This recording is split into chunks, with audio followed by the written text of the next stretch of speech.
नमस्कार, स्वागत है आप सभी का एक बार फिर से YouTube channel knowledge TV Haryana. आज 8 सितंबर सुबह 11:30 बजे 5 बड़ी खबरें सामने आ रही है हरियाणा से। बड़ा ऐलान, घोषणा, आदेश, क्या है पूरी अपडेट, आइए देखते हैं। हरियाणा की सबसे तेज़, सबसे सटीक जानकारी के लिए यूट्यूब चैनल नॉलेज टीवी को सब्सक्राइब ज़रूर कर लें। तो आइए देखते हैं सुबह 11:30 बजे तक की 5 बड़ी खबरें, घोषणा, आदेश, निर्देश, ऐलान। पहली बड़ी खबर, अभी अभी हरियाणा में बीजेपी को बड़ा झटका। भजन गायक कन्हैया मित्तल कांग्रेस ज्वाइन करेंगे, जो राम को लाए हैं गाकर सुर्खियों में आए थे। तो ये आप देख सकते हैं, हरियाणा विधानसभा चुनाव के बीच भाजपा को बड़ा झटका लगा है। भजन गायक कन्हैया मित्तल कांग्रेस में शामिल होंगे।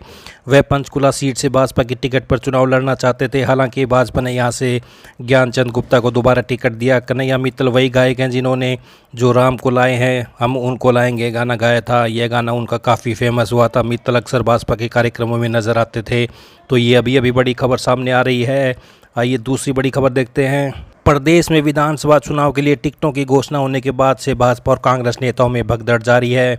कांग्रेस के घोषित 32 प्रत्याशियों में से 6 सीटों पर टिकटों के 9 दावेदार विरोध में उतर आए हैं। शनिवार को कांग्रेस के 3 नेताओं ने पार्टी से इस्तीफा भी दे दिया। इनमें बड़ौदा से कपूर, नरवाल बहादुरगढ़ से राजेश जून और साडोरा से बृजपाल छप्पर शामिल हैं। इसी तरह भाजपा नेताओं में शुरू हुई बगावत थमने का नाम नहीं ले रही। भाजपा के 6 नेताओं ने पार्टी छोड़ दी है। इसमें यमुनानगर से देवेंद्र चावला, साडोरा से दाताराम, सफ़ीदों से बच्चन सिंह आर्य, कालामली से बलकौर सिंह, गुरुग्राम से जीएल शर्मा व नीलोखेड़ी से मीना चौहान शामिल है। भाजपा और कांग्रेस के नेताओं में टिकट कटने से खासी नाराजगी है, जिनको मनाने की कोशिशें जारी हैं। इसी तरह महेंद्रगढ़ से जसपा के वरिष्ठ नेता राव कंवर सिंह कलवाड़ी ने पार्टी छोड़ दी है। भाजपा नेता जीएल शर्मा आज कांग्रेस ज्वाइन करेंगे।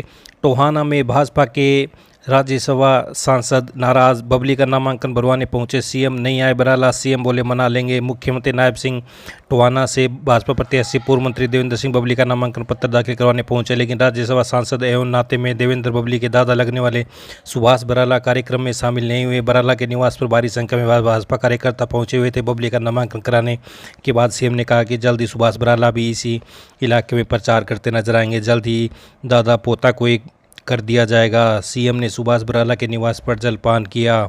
अगले 4 दिन महत्वपूर्ण, भाजपा 23, कांग्रेस 58 उम्मीदवार घोषित करेगी। प्रदेश में अगले 4 दिनों में सियासी गतिविधियां पूरे चरम पर होंगी। 12 सितंबर विधानसभा चुनाव को लेकर नामांकन का अंतिम दिन है। सभी सियासी दलों के अलावा निर्दलीय भी बड़ी संख्या में नामांकन कर सकते हैं। अब तक भाजपा ने 67 और कांग्रेस ने 32 नामों की सूची जारी की है। इन 4 दिनों में भाजपा 23 और कांग्रेस शेष 58 नामों की सूची जारी करेगी। बहुत संभव है कि भाजपा की एक सूची और आएगी, जबकि कांग्रेस की 2 और सूची जारी होने की संभावना है। सूत्रों के अनुसार आपके साथ गठबंधन के कारण सूची में देरी हो रही है।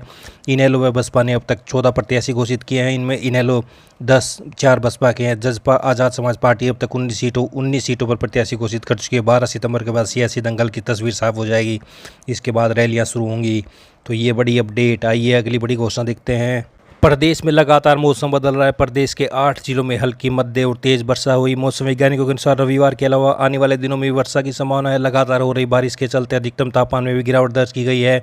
वहाँ 9 सितंबर के बाद मौसम साफ होने और वर्षा कम होने की संभावना जताई जा रही है। भारत मौसम विभाग की तरफ से लगातार मौसम में परिवर्तन लगातार हो रहा है। मौसम वैज्ञानिकों की तरफ से 12 सितंबर तक अभी मानसून का थोड़ा एक्टिव कम होने की संभावना है।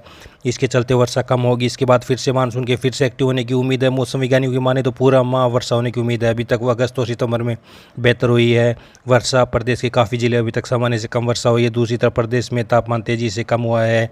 तो ये देख सकते हैं बदला मौसम। हिसार सहित 8 जिलों में हुई वर्षा। आइए अगली बड़ी घोषणा देखते हैं। हरियाणा में भाजपा प्रत्याशियों के नामांकन पत्र जमा कराने की तिथियां तय हो गई हैं। इस दौरान मुख्यमंत्री नायब सिंह सैनी, पूर्व मुख्यमंत्री मनोहर लाल, प्रदेश अध्यक्ष मोहनलाल बड़ौली और चुनाव प्रभारी विपुल कुमार देव सहित तमाम दिग्गज नेता भी भाजपा प्रत्याशियों के नामांकन पत्र जमा कराने के मौके पर उपस्थित रहेंगे तथा कार्यकर्ताओं का उत्साहवर्धन करेंगे। साथ ही जनसभाओं को संबोधित करेंगे।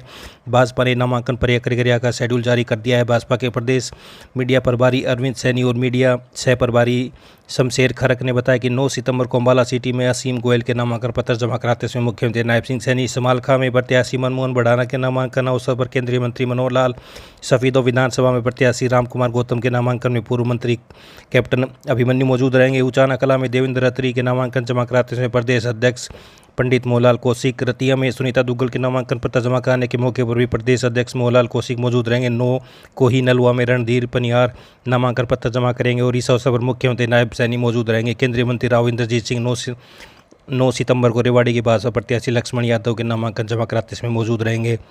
10 सितंबर को लाडवा से नायब सैनी नामांकन पत्र जमा करेंगे। फरीदाबाद में विपुल गोयल और टिगांव में राजेश नागर के नामांकन पत्र जमा कराने के मौके पर प्रदेश चुनाव सह प्रभारी एवं त्रिपुरा के पूर्व मुख्यमंत्री विपुल कुमार देव उपस्थित रहेंगे। 10 सितंबर को लाडवा से मुख्यमंत्री नायब सिंह सैनी खुद नामांकन पत्र जमा करेंगे। इसके अलावा 10 सितंबर को ही मुलाना से श्रीमती संतोष सारवान, सडोरा विधानसभा से बलवंत सिंह, शाहबाद से सुभाष कलसाना, थाने से सुभाष सुधा, पेवा से कमलजीत सिंह, इंद्री से राजकुमार कश्यप, करनाल से जगमोहन आनंद, पानीपत शहर से प्रमोद विज, सोनीपत से निखिल मदान, रानिया से शीशपाल कंबोज, भिवानी से घनश्याम सराफ, भैम से दीपक हुड्डा नामांकन पत्र जमा करेंगे। इसी तरह 11 सितंबर को पूर्व गृह मंत्री अनिल विज अंबाला से नामांकन पत्र जमा करेंगे। 11 सितंबर को ही कालावली विधानसभा से राजेंद्र लोहारू से जेपी दलाल, कलानौर से रेणु डावला, बहादुरगढ़ से दिनेश कौशिक, बादली से ओम प्रकाश धनखड़, झज्जर से कप्तान बिरदाना, बेरी से संजय कबलाना, अटेली से आरती राव नामांकन पत्र जमा करेंगे। शमशेर खरक ने बताया कि नामांकन पत्र जमा कराने के अंतिम दिन 12 सितंबर को भवानी खेड़ा से कपूर वाल्मीकि, जींद से कृष्ण मिड्डा, गोहाना से अरविंद शर्मा, कोसली विधानसभा से अनिल डईना वरिष्ठ नेताओं की उपस्थिति में अपना नामांकन पत्र जमा करेंगे। तो ये देख सकते हैं हरियाणा में दिग्गज नेताओं की मौजूदगी में नामांकन पत्र जमा कराएंगे भाजपा के प्रत्याशी। आइए अगली बड़ी खबर देखते हैं। हिसार जिला निर्वाचन अधिकारी ने कहा कि विधानसभा चुनाव के दौरान उम्मीदवारों को अपनी आपराधिक पृष्ठभूमि की जानकारी समाचार पत्रों व टीवी चैनलों पर सार्वजनिक करनी होगी। भारत निर्वाचन आयोग के निर्देशानुसार राजनीतिक पार्टियों को भी अपने उम्मीदवारों की आपराधिक पृष्ठभूमि की जानकारी सार्वजनिक करने के साथ पार्टी की आधिकारिक वेबसाइट पर इसकी सूचना देना अनिवार्य है।